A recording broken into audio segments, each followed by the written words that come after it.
मधुपदो यन्मानसं लीयते। सीताराम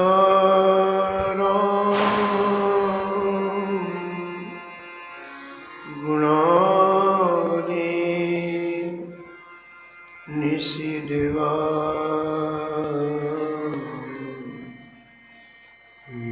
जीवया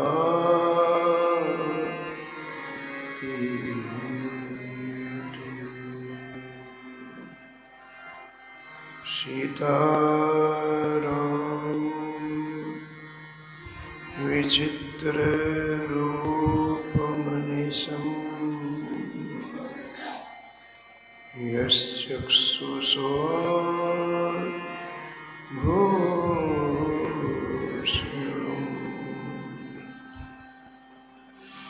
सीताराम सुनाम धाम निरतम् तं सद्गुरुं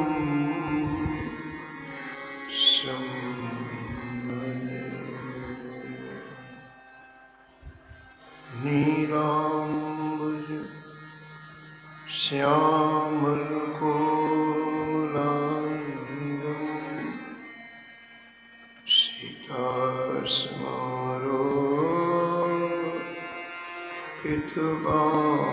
सीतास्मरोपितवामभागम् पाणो महा सायकुचारुचापं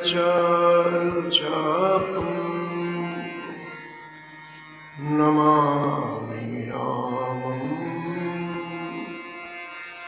रघुवंशनाथम्।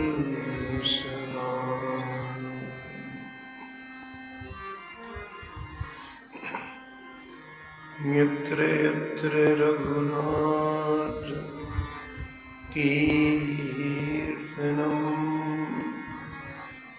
तत्र तत्र कृतमस्तकाय वाष्पवारि परिपूर्णलोचनम्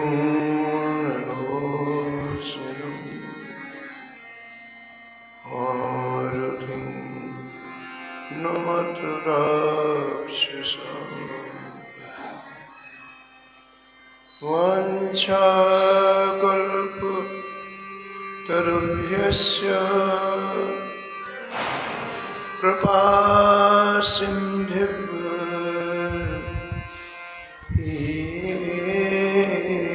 च पतितानां पावनेभ्यो श्रीवैष्णवेभ्यो नमो नमः।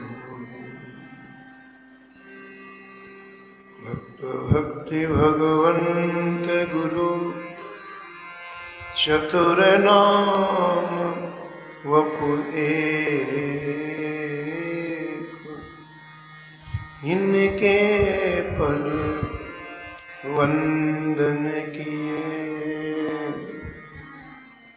नासत विघ्न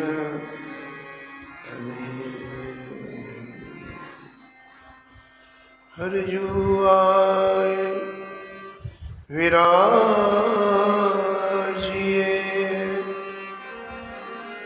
कथा सुनो इतिहास तुम श्रोताया माल के तुम पद रजममा तुम पीछे जो और है श्रोता है रस खान जिनके सकल मनोरथ पूरे हो श्री भगवान।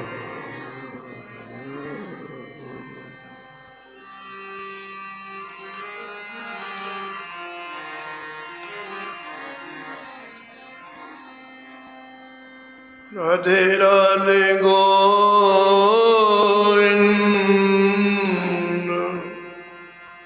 गोविंद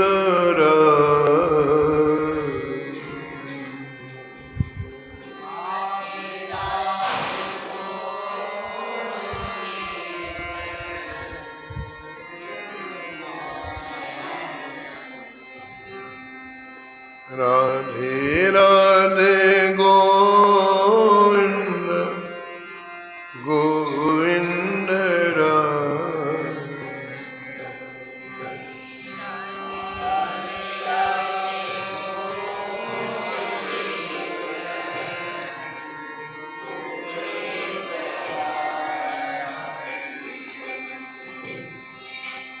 गोविंद राधे गोपाल राधे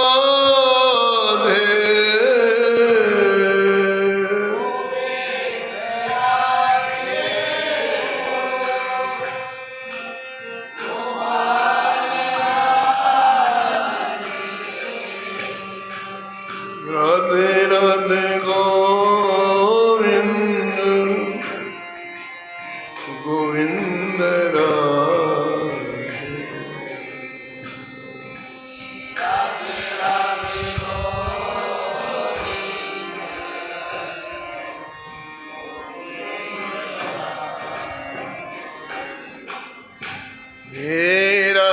राधे गोविंद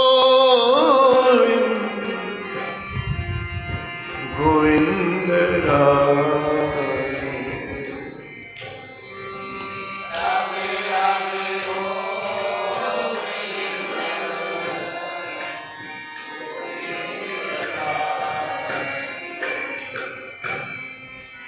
गोविंद राधे बोलो गोपाल राधे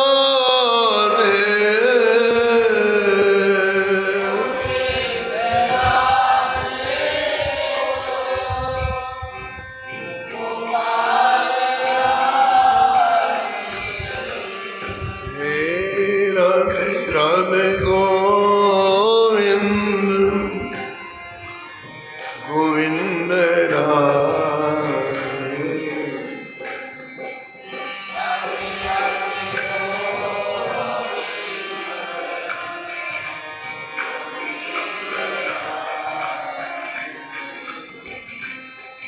राधे राधे गोविंद गोविंद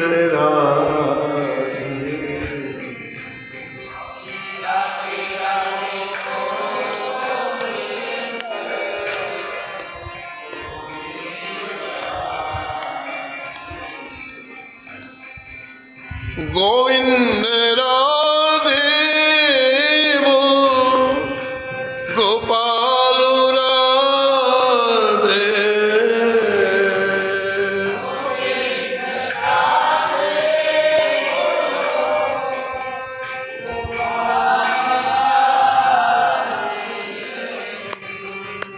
राधे राधे गोविंद गोविंद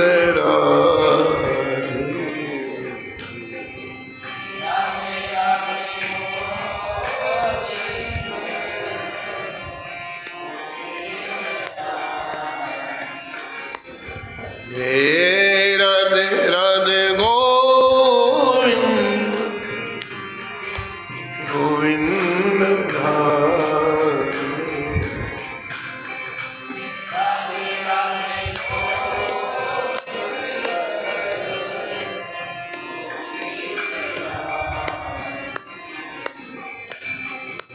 राधे राधे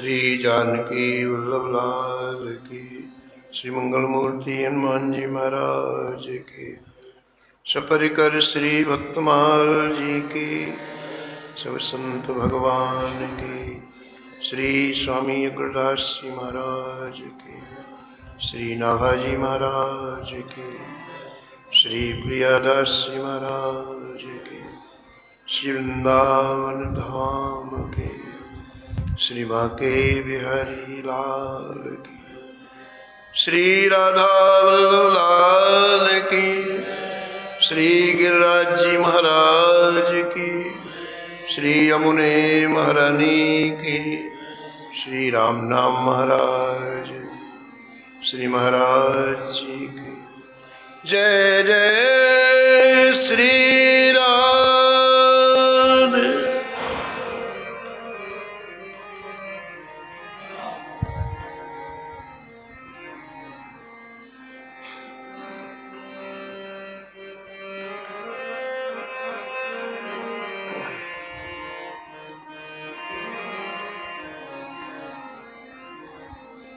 प्रसाद अवज्ञा जान के, पानी तजो एक नृपति।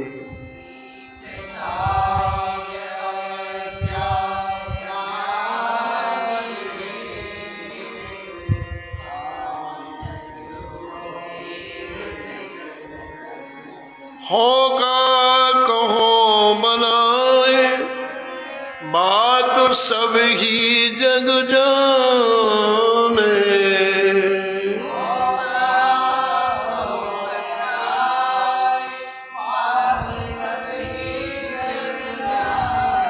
करते दोना भयो श्याम सौरभ मन माने।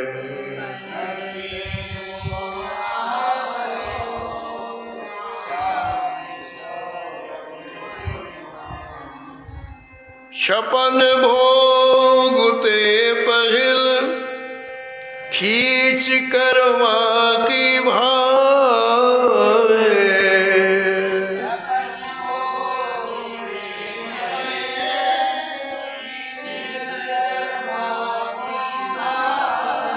शिल्पिल लेके कहत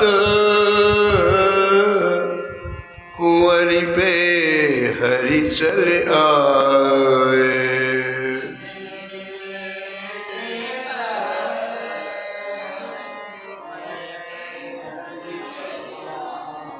भक्तन हित सुत विष दियो, भूप नारी प्रभु राखुपति।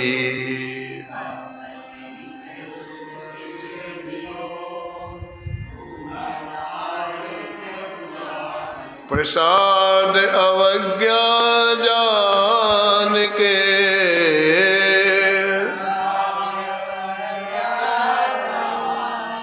पानी तजो एक नृपति। पानी तजो एक नृपति।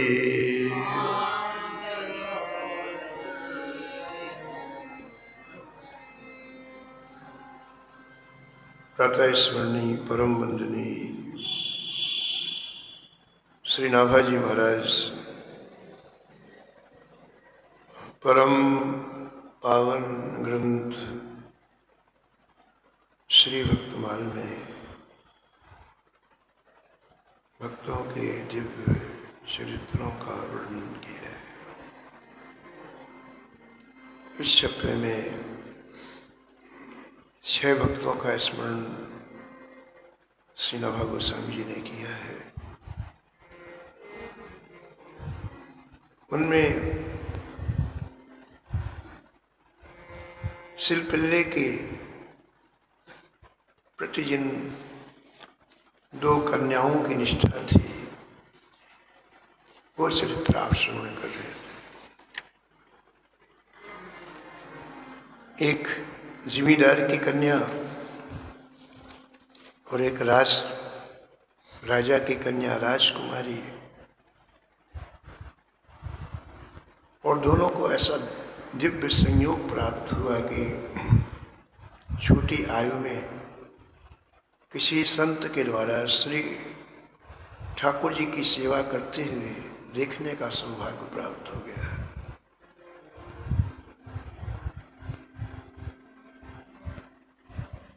और इस सात्विक दृश्य को देख करके उनके हृदय में मनोरथ हुआ कि हम भी ऐसी सेवा करें।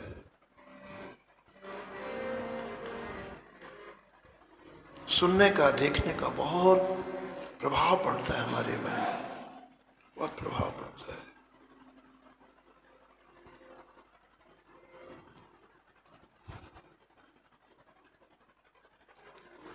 अमरीश जी का चरित्र आपने सुना है।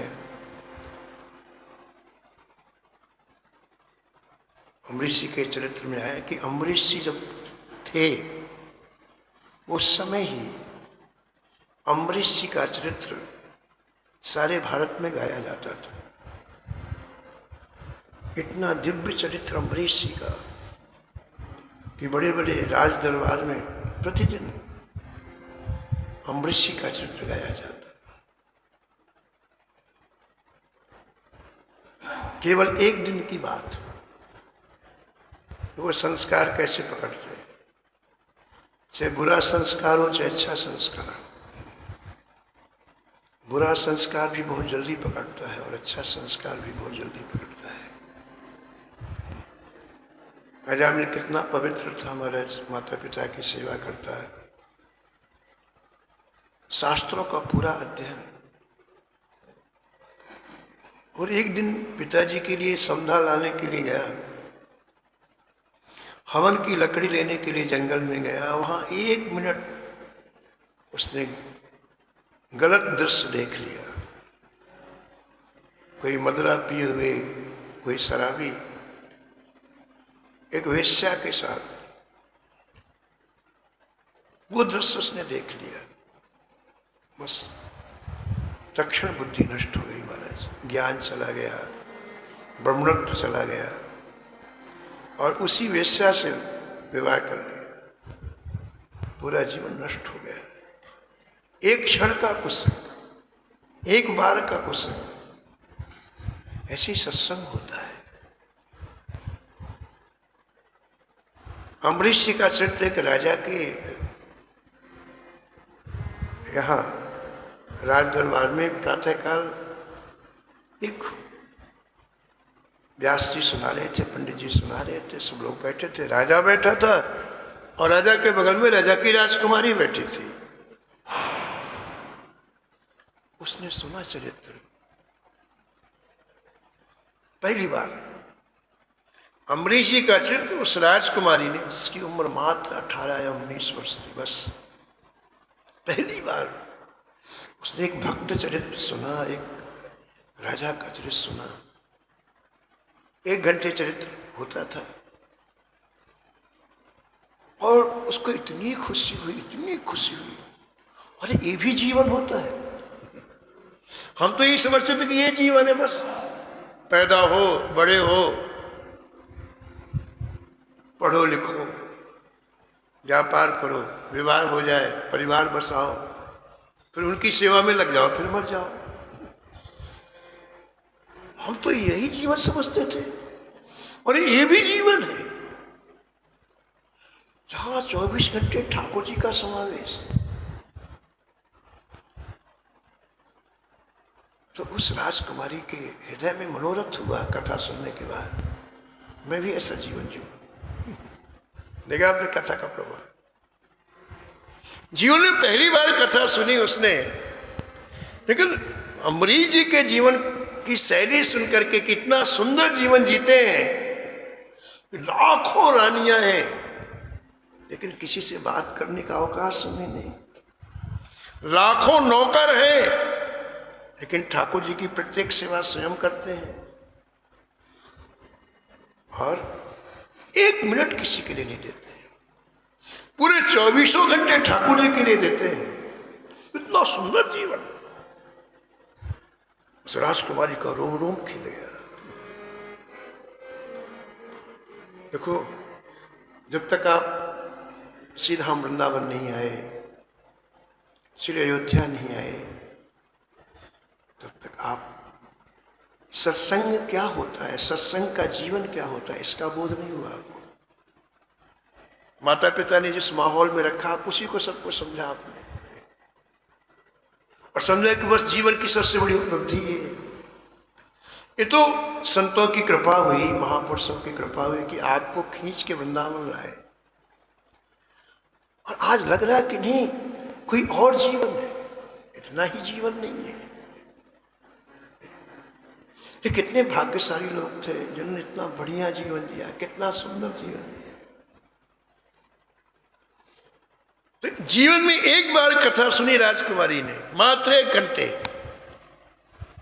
और उसके हृदय में तीव्र उत्कंठा हुई कि जैसे महाराज अम्बरीश जी ने जीवन जिया है, मैं भी जी। कथा का प्रभाव देखो कितना अद्भुत है। और सारी लज्जा छोड़ के, मर्यादा छोड़ के, वही पिताजी के सामने उसने कहा, वही राज दरबार में, पिताजी मैंने विचार किया है कि मैं अपना विवाह महाराज अम्बरीश जी के साथ करूंगी। क्या कहा? मैंने विचार किया है कि मैं अपना विवाह महाराज अम्बरीश के साथ करूंगी। क्यों भाई? यहाँ तो भजन की बात थी, भक्ति की बात थी, ठाकुर की सेवा की बात थी, विवाह कहाँ से आ गया? जब व्यक्ति भगवान का होता है ना, तो ठाकुर जी विवेक देते हैं, और जब व्यक्ति संसार का होता है ना, तो उसकी बुद्धि तामसी हो जाती है। तामसी का मतलब अंधेरे में गिराने वाली होती है, प्रकाश की तरफ ले जाने वाली नहीं होती है। तो जब उसके मन में आया कि मैं भी ऐसा भजन करूंगी, तो उसने विचार किया कि मैं ऐसे बनूंगी कैसे। अरे जब मैं ऐसी बनूंगी तब तो भजन होगा ऐसा, ऐसी सेवा, तो ऐसी बनूंगी कैसे मैं? तो देखो उसकी अंतरात्मा ने उत्तर दिया कि इनकी कृपा जब मेरे ऊपर होगी तब मैं बनूं। जिसने वो जीवन जिया है उसकी कृपा काम करेगी। किराने वाले के यहाँ हीरे मोती नहीं मिलते हैं, वहां तो नमक आटा ही मिलेगा। ठीक है कि नहीं? किराने की दुकान में आप हीरा लेने जाओगे तो मिलेगा? कभी नहीं मिलेगा। उसके पास तो नमक है, मिर्ची है, ले लो आप। ऐसे जिन्होंने ऐसा भक्ति में रस में जीवन जिया है, उनकी कृपा होगी तभी मैं ऐसा जीवन जीऊंगी। उसने ऐसा विचार किया। उनकी कृपा कैसे प्राप्त होगी? जब मैं उनकी सेवा करूंगी। सेवा कैसे करूंगी? जब उनसे मेरा संबंध हो जाएगा। तो संबंध स्थापित करने के लिए राजकुमारी ने अपने पिताजी से स्पष्ट कहा कि मैं महाराज अम्बरीश जी के साथ विवाह करूंगी, और आप पत्र लिख दीजिए महाराज को कि वो विवाह करने के लिए आ जाए। पिता ने कहा, बेटी हमने सुना है कि उनके पहले से विवाह हो चुके हैं। बोले मुझे पता है, लेकिन मेरा विवाह उस कोटि का नहीं है। क्या कहा उसने? जो पहले जिन्होंने विवाह किया, मेरा लक्ष्य विवाह का वो नहीं है। मेरा लक्ष्य तो श्री ठाकुर जी के चरणों में डूबना है, इसलिए मैं विवाह करूंगी। पिता ने पत्र लिखा। पत्र लिख करके एक सेवक गया, श्री अम्बरीश जी के पास पत्र पहुंचा। अम्बरीश जी ने उत्तर दिला दिया कि हमारे पास वैसे 300 रानियां हैं, हमारे पास अवकाश नहीं है किसी से बात करने का, इसलिए संभव नहीं, विवाह करना संभव। मना कर दिया। पत्र पहुंचा वापस। राजकुमारी ने पत्र पढ़ा, फिर पिताजी के पास आए। पिताजी एक पत्र और लिख दीजिए। अरे बेटे उन्होंने मना कर, एक पत्र और लिख दीजिए।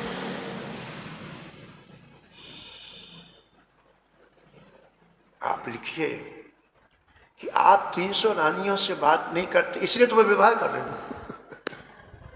फिर विवाह करने का लक्ष्य ही यही है। इसलिए मैंने तो अपने आप को समर्पित कर दिया आपके चरणों में। अब यदि आप स्वीकृति नहीं देंगे तो मेरे प्राण आ जाएंगे। शरीर नहीं आ सकता, लेकिन प्राणों में तो कोई किसी की पाबंदी नहीं है। वो पत्र गया, महाराज ने पढ़ा अम्बरीश जी ने। अम्बरीश जी ने विचार किया, कोई लगता है पूर्व जन्म का कोई संबंध है क्या, इसके इतना समर्पण क्यों है।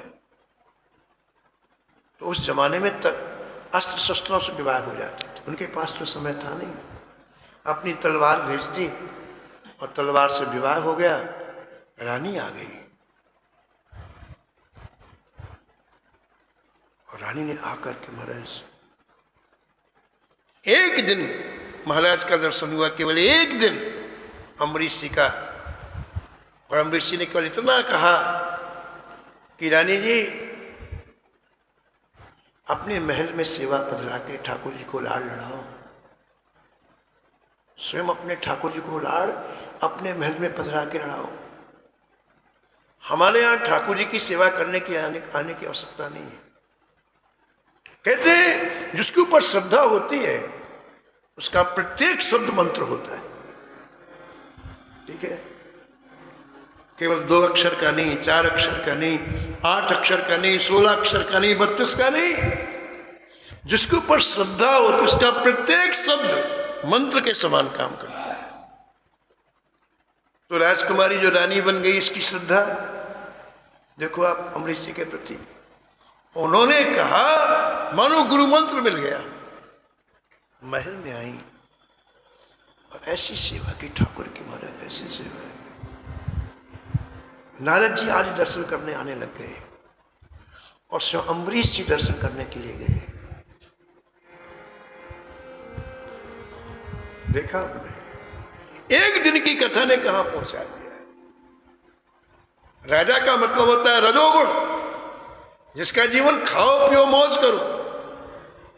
राजा लोग क्या जाने, लेकिन भक्तमाल की कथा का कमाल देखो आप कि वो जैसा जीवन चाहते थे ठाकुर उसे प्रदान कर दिया।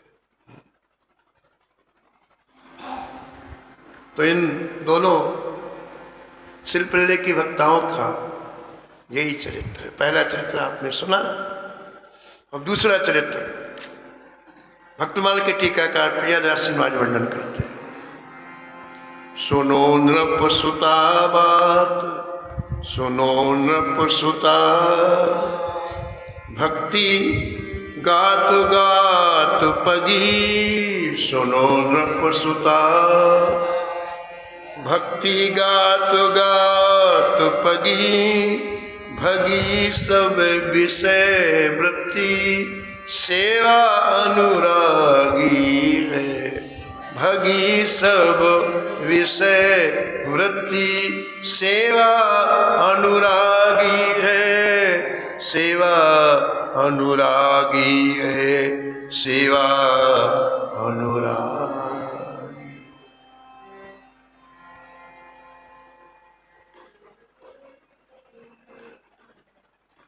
हृदय की राजकुमारी की कथा सुनो, ऐसा प्रियादास महाराज कहते हैं। कहते कि शिल्पिल्ले की सेवा जब से राजकुमारी ने करना प्रारंभ किया तो उसके अंग अंग में भक्ति समा गई। पूज्य भाई जी सन्मान प्रसाद पोद्दार जी कहते हैं कि भजन और पाप यदि साथ में चले, आप भजन भी कर रहे हैं, आपसे पाप भी बन रहे हैं। भजन और पाप यदि साथ साथ में चले तो पाप ठहर नहीं सकते। भजन के सामने पाप ठहर नहीं सकते। ऐसे सूर्य के प्रकाश के सामने अंधेरा नहीं ठहर सकता है। इसलिए जब देखो भजन होने लगता है ना तो हमारे मन की जो न्यूनता है, बहिर्मुखता है, उस समाप्त हो जाती। ब्रह्मा जी ने हमारी सब इंद्रियों को बहिर्मुख बनाया, वो बाहर की तरफ ही जाती है, अंदर जाती नहीं। लेकिन यदि भजन करने लग जाए तो व्यक्ति अंतर्मुख हो जाता है। श्री प्रियादास से कहते हैं कि ये राजकन्या भजन करने लग गई, परिणाम क्या हुआ, इसके मन में भक्ति भर गई, वाणी में भक्ति भर गई और क्रिया में भक्ति भर गई। और यही तो मानव जीवन का उद्देश्य है। दुर्लभ देह पाए हरि पद भजो, दुर्लभ देह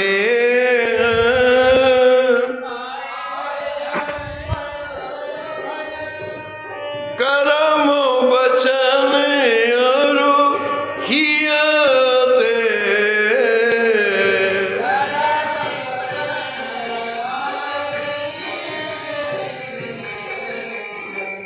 मन पछतई अवसर बीते, मन पछतई अवसर बीते,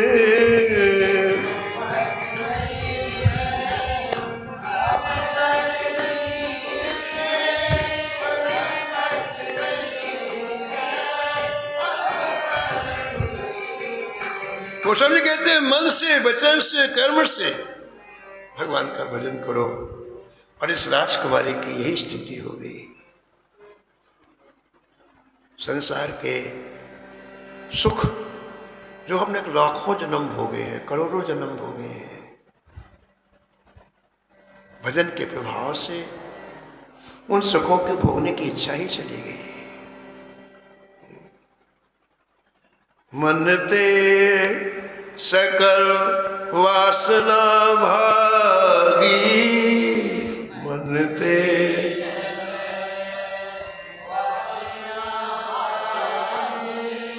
केवल राम चरण लो लागी।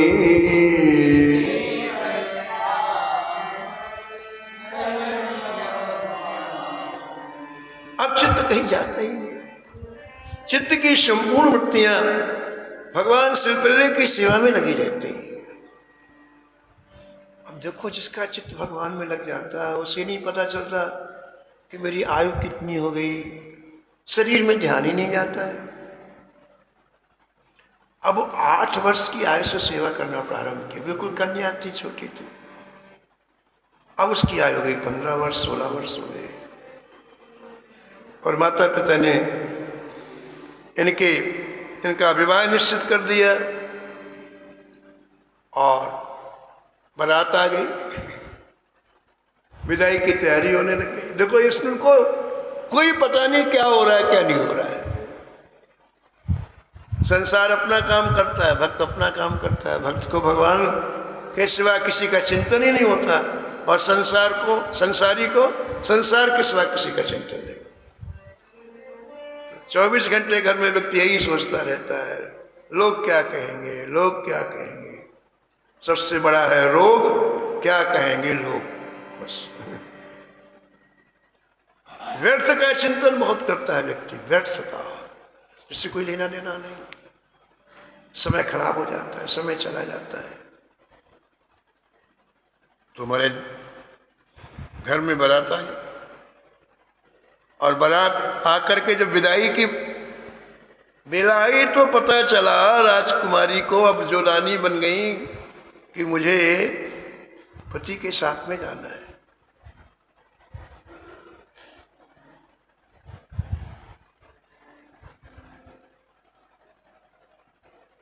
पालकी में बैठा दिया। पहले पालकी में विदाई होती थी, पालकी में दोनों को बैठा दिया गया।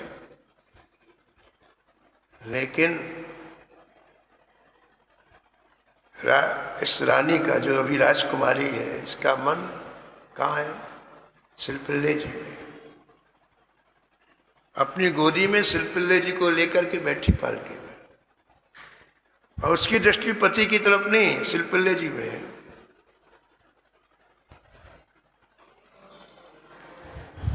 अब देखो, आप इतनी बड़ी बारात जा रही है, बड़ी खुशी मना रहे हैं लोग सब बारात के, उसे कुछ पता नहीं। उसकी दृष्टि शिल्पिल्ले में और शिल्पिल्ले का ही चिंतन कर रही है। उसके मन में ना विवाह का चिंतन है, ना ससुराल का है, ना किसी का नहीं, ना माँ का छोड़ने का है। देखो, ममता जब भगवान से हो जाएगी ना तो किसी से प्रति ममता नहीं रहती है, और ममता ही दुख का मूल है। जैसे जैसे आप ममता करोगे इतने दिनों दुख बहुत देगा वो। इसलिए ममता को धीरे धीरे खींचकर ठाकुर जी से जोड़ो आप। तो भजन करने से इसकी ममता किसी में नहीं थी, वहां से आ गई, कोई बात नहीं। अब जहां जा रही है उसके प्रति भी कोई ममता नहीं, न पति के साथ ममता है, न ससुराल वालों के साथ ममता है। क्यों? उसका अंतःकरण प्रेम रंग में डूब चुका है। भगवान ने उस हृदय को स्वीकार कर लिया है। पालकी चली, पालकी चली तो इसके पति की इच्छा ही मेरे से बात करे, मैं इससे हंसूं, इससे कुछ बोलूं, लेकिन इनका मन जब इधर जाए तब तो बात करें। मन सिलपिल्ले में लगा हुआ है। लेकिन पति के रास्ते के व्यवहार से ये राजा की पुत्री समझ गई, ये पति पूरी तरह से भगवान से विमुख।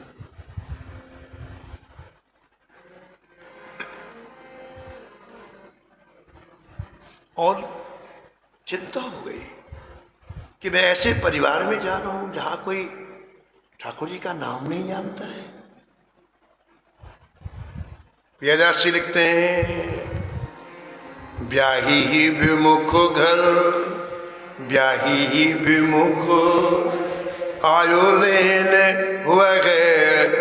हाँ, ब्याही ही विमुख आयो लेने वगैर बर, खली अरबरी को चित चिंता लागी है। खरी अरबरी को चित चिंता लागी, चित चिंता लागी है, चित चिंता लागी। दो चीजें एक साथ नहीं रह सकती, अंधेरा भी रहे और सूर्य का प्रकाश भी रहे, ऐसा नहीं। इसलिए जहां भजन होता है वहां संसारिक वृत्तियां नहीं रहती हैं। जहां राम तहां काम नहीं, जहां काम नहीं राम। तुलसी कबहू की रह सके, रवि रजनी इकट्ठा। जो रघुवीर चरण अनुरागे, जो रघुवीर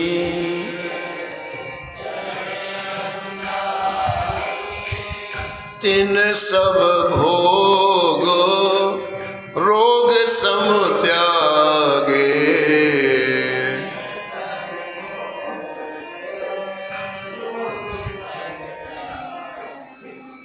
रमा विलास राम अनुरागी,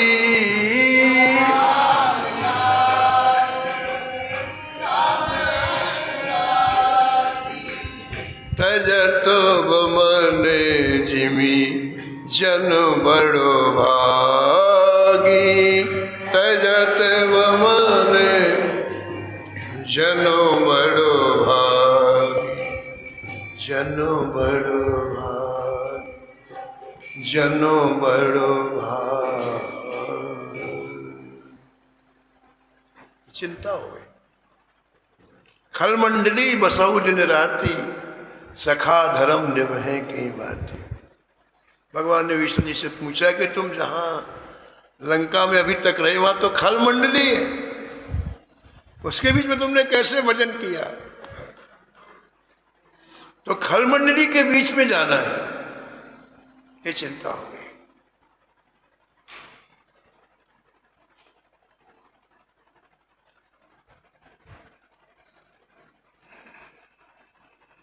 तो चलते चलते सूर्यास्त हो गया बारात को। पहले साधन नहीं थे, लोग पैदल ही जाते बारात में, बैलगाड़ियों में पैदल। तो कई दिनों में बारात वापस आती, 2-2 3 तो रास्ते में लग जाते हैं, 5 दिन रास्ते में, दूरी ज्यादा होती 10 दिन लग जाते हैं। तो एक नदी का किनारा दिखाई पड़ा, सबने निर्णय लिया भैया अब यहीं रुक जाओ, सुबह स्नान करना होगा और भी क्रियाएं करनी पड़ती हैं, तो अब रात्रि में ही रुक जाते हैं। बढ़िया नदी का किनारा, पानी का सुपास है, तो सब सामान उनके पास रहते हैं महाराज, ओढ़ने का, बिछाने का, टेंट तंबू सब लगा दिए भाई। और एक टेंट इन दोनों के लिए अलग से लगा दिया गया, पालकी से उतार करके उस टेंट में दोनों को रख दिया गया। अब इसके पति ने, राजकुमारी के पति ने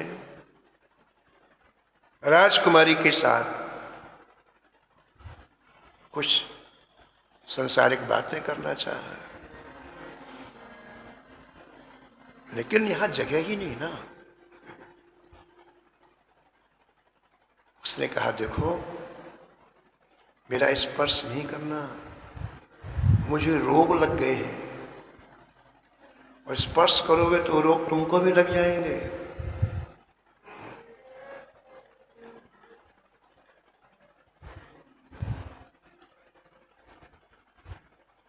तो पति ने कहा कौन वह बिथा, कौन वह बिथा, ताको कीजिए जतन बेग, कौन वह बिथा, जाको कीजिए जतन बेगो, बड़ो उद्वेकने को बोल सुखो दीजिए, बड़ो उद्वेग। तुमने मेरे से बातें नहीं, कितनी देर हो गई, मेरी बात का उत्तर नहीं देते हो। कौन सी बीमारी आपको हो गई बताओ, आप, मैं उसका इलाज कराता हूं, लेकिन थोड़ा बोलकर मुझे सुख तो दो। राजकुमारी ने कहा देखो मुझे 9 रोग हो गए, 9 रोग। पहला रोग है संतों का संग करने का।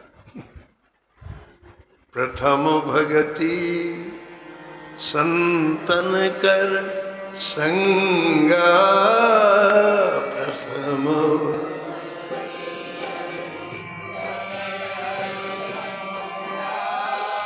दूसरे रति मम कथा प्रसंगा,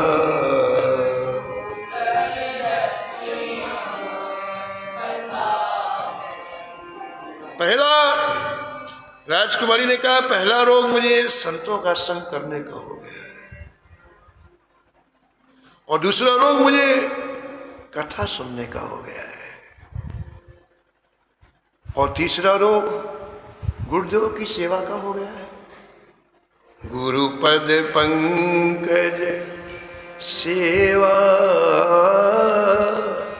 गुरुपद पंकज, हाँ तीसर भगति अमार,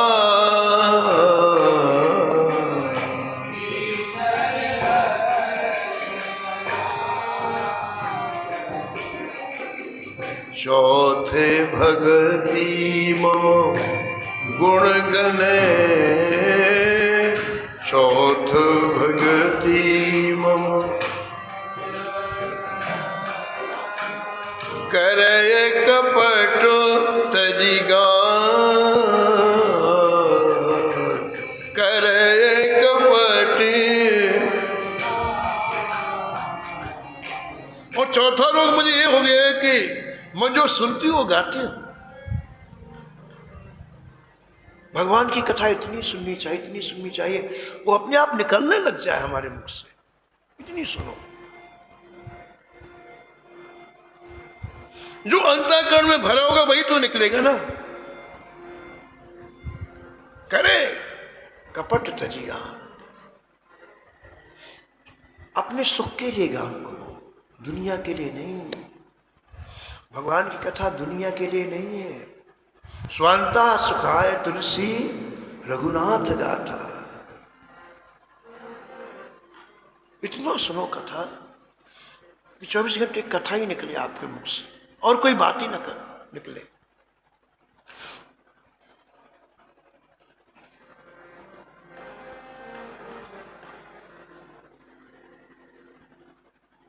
भगवान के सिवाय कथा में दूसरी चीज आते ही कपट हो गया। हम यहाँ बैठे हैं, हमारे मन में बात आ जाए आप हमारा सम्मान करो, कथा के बदले कपट आ गई कथा, कथा का रस गया। आप हमें धन दे दो, कथा गई। अब वो ठाकुर के लायक कथा नहीं रह गई, कपट आ गया। कपट तजगान का है। कथा तो ठाकुर के लिए ही होती है। राज कोई ने कहा कि मुझे रोग लग गए, दूर रहना। चौथा रोग मुझे लग गया है और पांचवा रोग मंत्र जापो मम दृढ़ विश्वासा। मंत्र जाप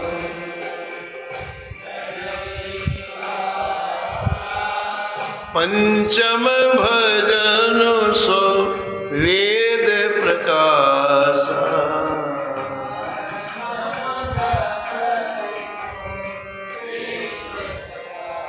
गुरु प्रदत्त मंत्र को मैं निष्ठा पूर्वक जपती हूं, कोई संशय नहीं उसमें मुझे। गुरुदेव ने जो मुझे मंत्र, उसमें मुझे कोई संशय नहीं। गुरु जी ने कह दिया सबरी से कि बेटी तू राम राम करेगी तो राम भी तेरी कुटिया में आएंगे, उसको कोई संशय नहीं, बिल्कुल आएंगे। संशय रहेगा तो विलंब होगा, देर होगी। गुरु वाक्य में संशय नहीं होना चाहिए। बेटी तू राम राम करेगी ना तो गुरु जी है। अच्छा बताओ, जब उनके गुरु जी ने कहा, मतंग ऋषि ने, तो कितने साल के बाद राम जी आए बताओ? 10,000 वर्ष के बाद आए। कितने? और जब कहा था तो सबरी बिल्कुल 16 वर्ष की थी, ये बात है।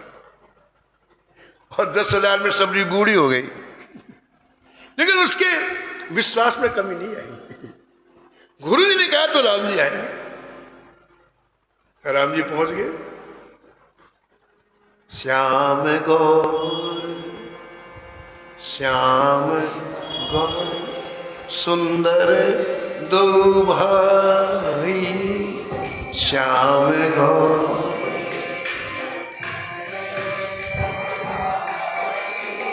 सबरी परी चरण लपुटाए।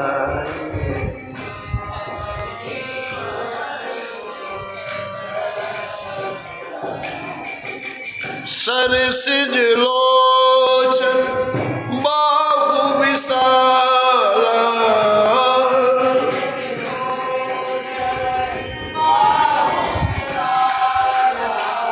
जटा मुकुट सिर उर बनमाला।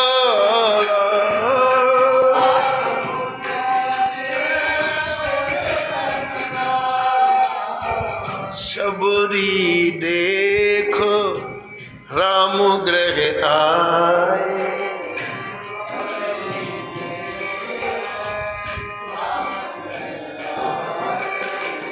मुनि के बचन समुझे जिया भाई। मुनि के राम को देखते गुरु जी याद आए। गुरु ने जो कहा तो सही हो गया। मुनि के वचन समुझे जिया भाई।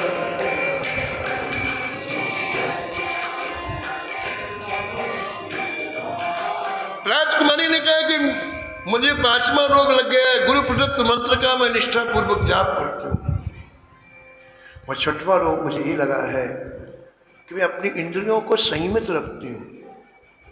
मैंने स्वतंत्र नहीं इंद्रियों को छोड़ रखा है, आंख को, कान को, नाक को, त्वचा, सबको स्वतंत्र नहीं छोड़ के रखा है,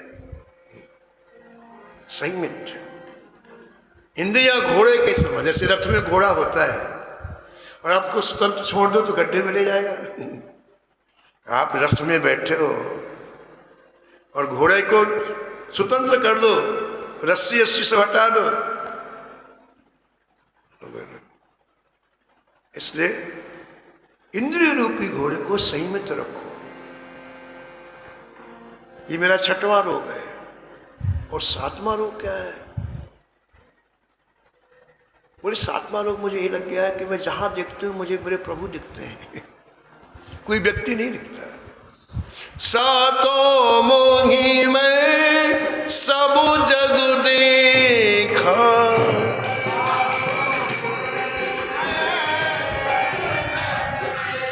हाँ सातों मोही में सब जग देखा,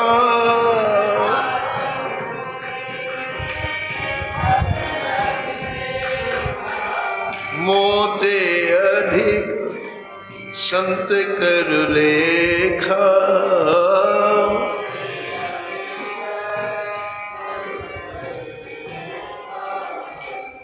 राजकन्या कहते हैं कि मेरा 7वां रोग है, मुझे सब जगह मेरे ठाकुर दिखाई पड़ते हैं, सिरकल्ले दिखाई पड़ते हैं। और जिन संत ने मुझे यहां लगाया है, ऐसी कृपा की, ऐसा अनुग्रह किया कि सारी सृष्टि में भगवान दिखाई पड़ने लगे, उन संतों के प्रति मेरे हृदय में ठाकुर से भी ज्यादा भाव है। मोते अधिक संत कर ले, मोते अधिक। और 8वां रोग,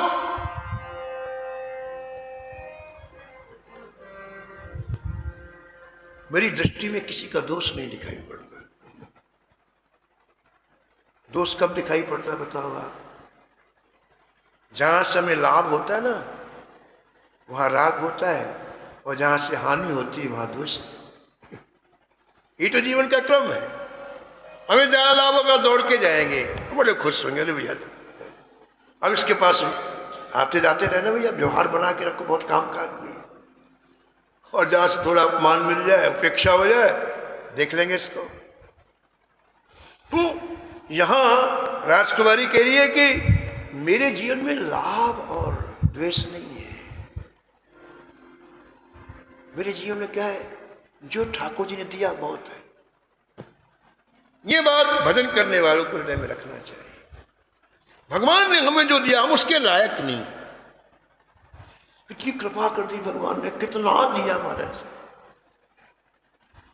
उससे क्या होगा? जब संतोष हो जाएगा ना, तो न किसी से राग न किसी से दोष दृष्टि चला जाएगी। असंतोष में दोष दिखलाई पड़ता है, और संतोष हो जाए तो ये 8वां रोग है मेरा। और 9वां रोग क्या है? नवम सरल सब छलहीना, नवम सरल।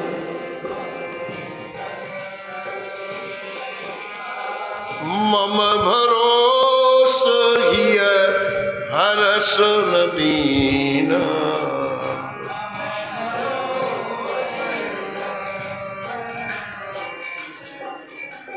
मैंने जीवन ठाकुर जी के चरणों में सौंप दिया है, और इसलिए मुझे पूरा भरोसा है ठाकुर जी का।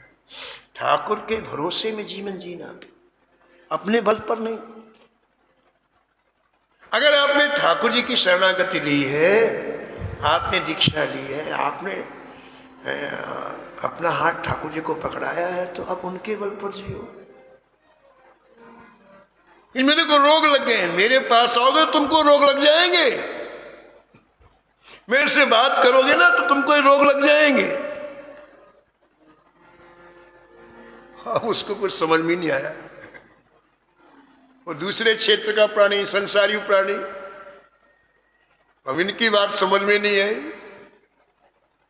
वो समझता कोई शरीर का रोग इलाज करा दूंगा, लेकिन ये बात उसको समझ में नहीं आई। तब रानी ने आगे की बात कही, बोल बे जो चाहो तो पे चाहो हरि भक्ति ही है, बोल बे जो चाहो बिनो हरि भक्ति मेरो अंग नहीं छीजिए,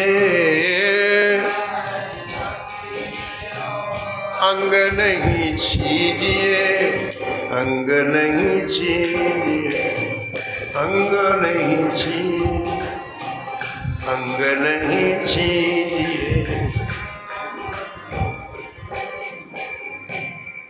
उस राजकुमारी ने कहा कि तुम मेरे से बोलना चाहते हो तो तुमको सबसे पहले तो अपने हृदय में हरि भक्ति को स्थान देना पड़ेगा।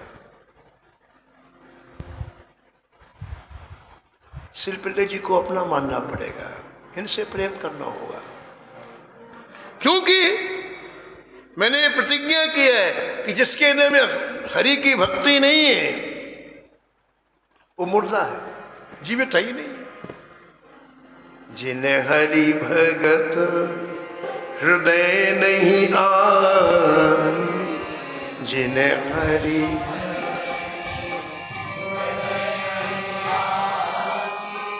जीवित सो समान तेई प्राणी।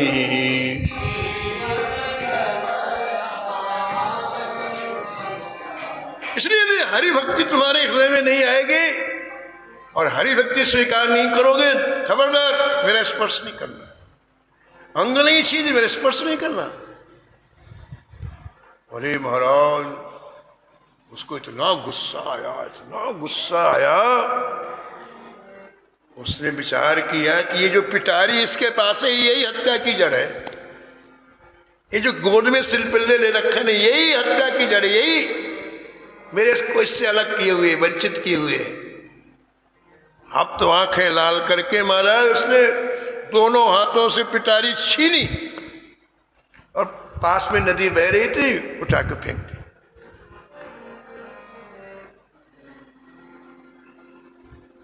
करी वही बात मुंह से जल मझुडार दई, करी वही बात जल मझुडार दई, नहीं भई ज्वाला जियो जात नहीं कीजिए, नहीं भई ज्वाला जियो जात नहीं कीजिए, जात नहीं कीजिए, जात नहीं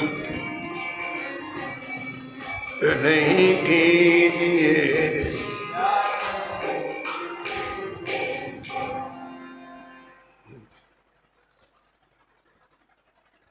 विमुख लोगों का जीवन कितना खराब होता है। देखो, हरिराम व्यास जी कहते हैं कि जिसने भजन नहीं किया उसका तन और मन दोनों मैले रहते हैं, गंदे रहते हैं, तन भी गंदा और मन भी गंदा।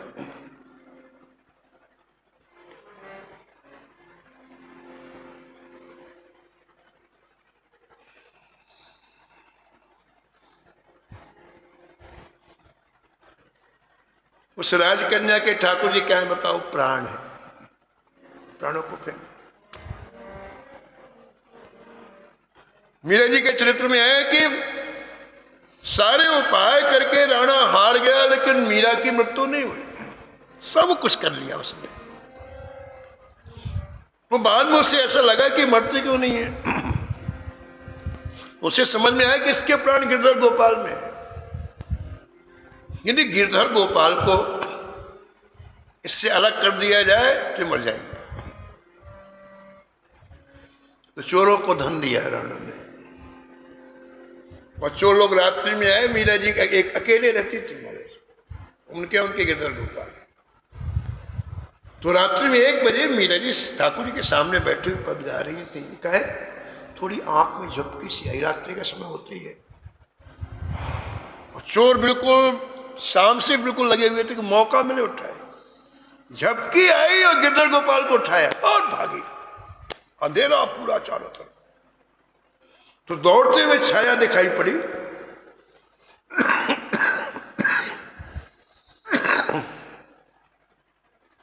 मीरा के तो प्राण थे। मीरा भागे पीछे पीछे, चोर आगे आगे, पीछे पीछे मीरा, और एक गहरे सरोवर में गिरधर गोपाल को धड़ाम से पटक दिया। देखा, मीरा ने अपने प्राण छोड़ने में 1 मिनट नहीं लगाया।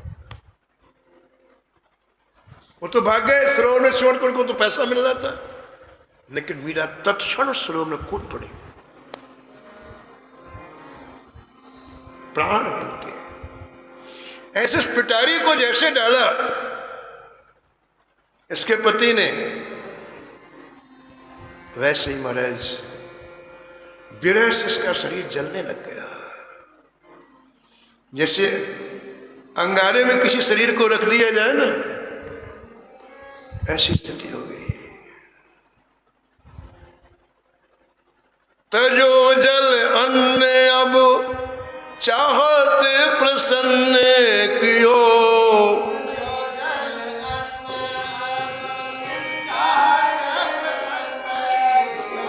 होत क्यों प्रसन्न जाको सर्वस लियो है।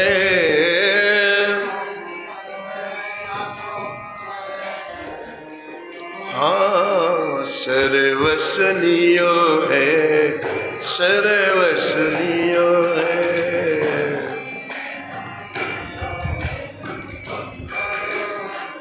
लियो है।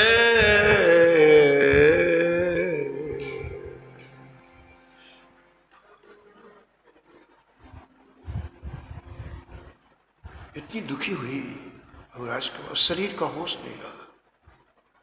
प्रातःकाल बारात चल पड़ी, उसको भी डोली में बैठा दिया गया।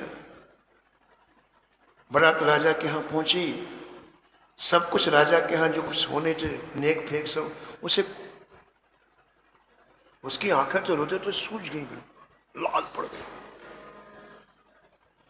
अब अभी भी बहू आई है, सासू आ रही है, रिश्तेदार आ रहे हैं, संबंधी आ रहे हैं, क्या हो गया, क्या हो गया, क्या हो गया, 10 तरह की बातें पूछ रहे हैं।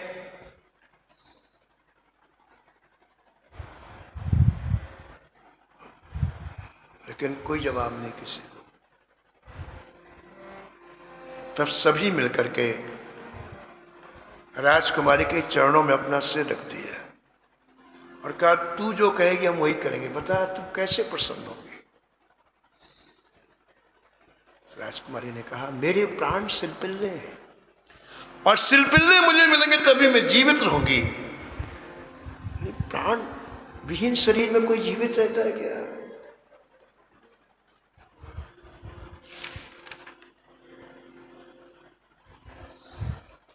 मेरे प्राण निकसा जातो, मेरे प्राण हरि बिनु सरे नमाई।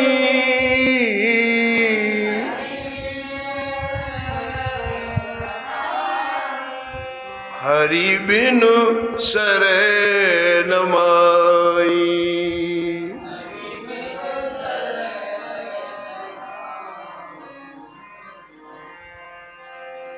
पूरे परिवार के लोगों ने कहा, ये मर जाएगी, क्या फायदा, चलो नदी के किनारे ले चलो इसे,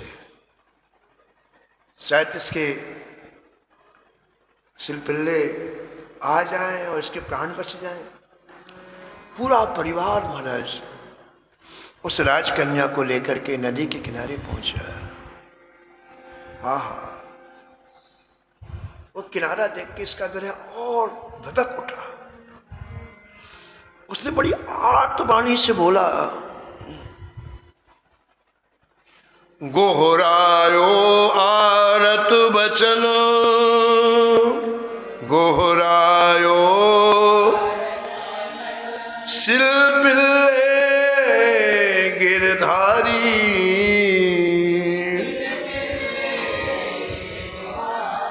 मिलहु मोहि अब दो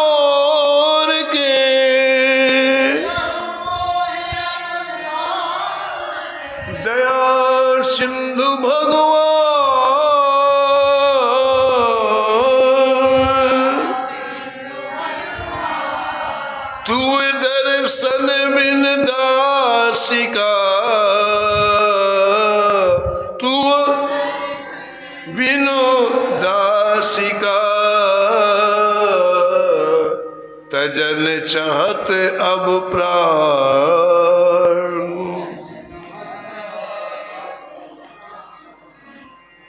राजसुता आरत बचन, राजसुता सुनते ही हरि अकुलाए,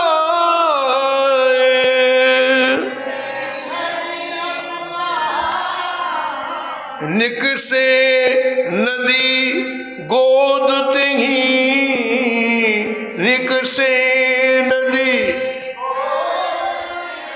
बैठ गए प्रभु आए।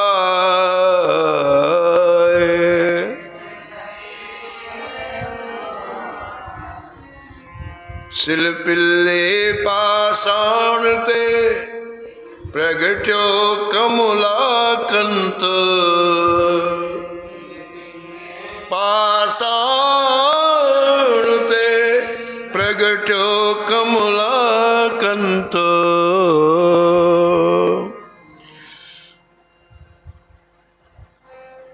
राजसुता के कंत भे,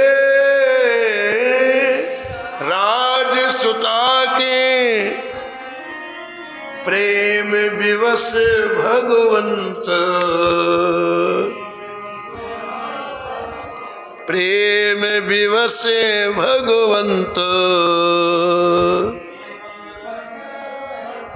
भगवान ने अपने आप को कांत के रूप में जोड़ दिया है, राजकुमारी से अपना लिया ठाकुर जी ने, हृदय से लगा लिया है। साहे सुता राजसुता श्री रुक्मणी, राजसुता रमण पाए रमणीय, रमण पाए तज संसार अपार दुख,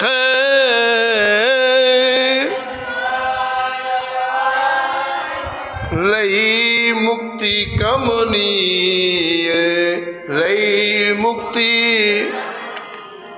देखते देखते ठाकुर जी ने अपने हृदय से लगाया, अपने धाम में ले गए। दोनों के दोनों को, पहले भक्ता जिम्मेदार की कन्या को भी ठाकुर जी ले गए और इस राजकुमारी को भी ले गए, अपनी प्रेयसी बना करके स्वयं कांत मन रखे। ऐसे प्रेम को बढ़ा। कहाँ से कथा चालू हुई? मात्र एक दर्शन किया सेवा करते हुए, और क्या दिव्य जीवन हो गया। श्री ठाकुर जी के धाम में निवास करने लगे। ऐसी परम भक्ता शिल्पिल्ले की दोनों के चरणों में हम लोग बार बार वंदन करें, प्रणाम करें, याचना करें कि जैसे आपकी निर्मल प्रीति ठाकुर जी में हुई, ऐसे हमें भी कृपा करें, हमारे हृदय में ठाकुर जी के लिए निर्मल प्रीति हो जाए। बोलो भक्तवत्सल भगवान।